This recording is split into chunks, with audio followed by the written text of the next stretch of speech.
नड्डा जी, आप तो टुच्चई पर उतर आए और आपके साथ साथ आपके तमाम मंत्री, आपके सांसद, आपके बेलगाम प्रवक्ता भी। लेकिन हम तो चाहते हैं कि आप सब मिलकर ये क्षुद्रता और ये टुच्चई करिए, क्योंकि ये देश भी तो आपका असली रंग और रूप देखे। इस शोक की घड़ी में डॉक्टर मनमोहन सिंह को आप वो सम्मान नहीं दे पाए जिसके वो हकदार थे। लेकिन इस शोक की घड़ी में आंखें मटका मटका के, आंखें तरेर तरेर कर, भाव भंगिमाओं के साथ जिन शब्दों का चयन आप लोग कर रहे हैं, ये दुनिया देख रही है कि किस तरह से आप इस देश के एक प्रधानमंत्री का अपमान कर रहे हैं, इस देश के प्रथम सिख प्रधानमंत्री का तिरस्कार कर रहे हैं। किसी ने ठीक ही कहा था कि छोटे मन के लोगों से बड़ी राजनीति की अपेक्षा करना तो दूर की बात है, वक्त पड़ने पर उनसे बड़प्पन की उम्मीद करना भी बेमानी है। सरदार मनमोहन सिंह इस देश के सिर्फ प्रथम सिख प्रधानमंत्री नहीं थे, वो विश्व विख्यात के अर्थशास्त्री थे, उत्कृष्ट अर्थशास्त्री थे, शालीन व्यक्तित्व के धनी थे, एक परिपक्व राजनेता थे जिन्होंने देश का परचम दुनिया भर में लहराया। और ऐसे में निगम बोध घाट पर उनका अंतिम संस्कार करके, जहां पर किसी भी पूर्व प्रधानमंत्री का अंतिम संस्कार नहीं हुआ, इंक्लूडिंग अटल जी का, जिनका आपने स्मृति स्थल पर अंतिम संस्कार किया और वहीं पर उनका स्मारक बना, ये करके आपने दिखा दिया कि इस देश के प्रथम सिख प्रधानमंत्री के लिए आपके मन में तनिक भर भी, रत्ती भर भी इज्जत और सम्मान नहीं है।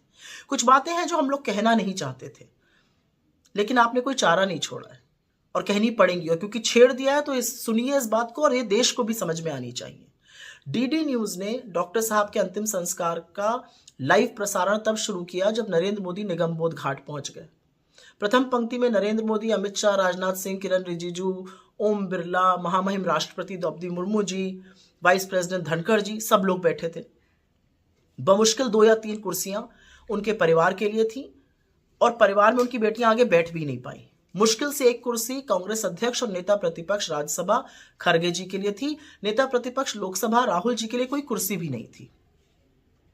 जगह इतनी तंग थी कि उनका परिवार, अधिकांश परिवार चिता तक भी नहीं पहुंच पाए और बहुत सारे परिवार के लोग अपनी पुष्पांजलि भी नहीं अर्पित कर पाए। जनमानस को तो निगम बोध घाट के गेट तक नहीं आने दिया गया, उनको सड़कों पर ही श्रद्धांजलि अर्पित करके अपने मन को समझाना पड़ा।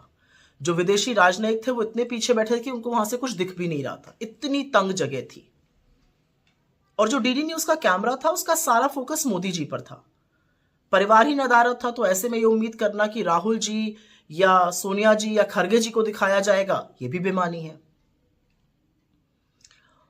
और उसी के दौरान, मतलब कितनी बड़ी विडंबना है कि जब डॉक्टर साहब को गार्ड ऑफ ऑनर मिल रहा था तो डीडी न्यूज का कैमरा और ये देश नरेंद्र मोदी जी की शक्ल देख रहा था, उन पर फोकस था।